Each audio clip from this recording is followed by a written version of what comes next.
मर्ज़े आला जहान तशय्युअ आयतुल्लाह अल उज़्मा सैयद सादिक हुसैनी शिराज़ी दामजिल्लो के कलाम में हज़रत इमाम हसन मुज्तबा अलैहिस्सलाम की शख्सियत का तज़किरा।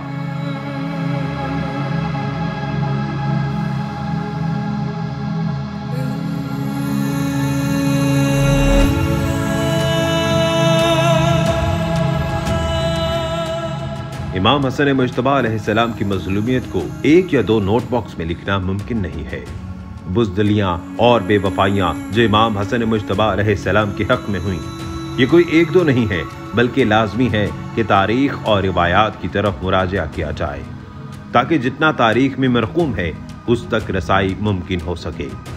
अलबत्ता इन चीज़ों से हटकर जिसे तारीख़ में नहीं लिखा गया या हम तक नहीं पहुँच सका।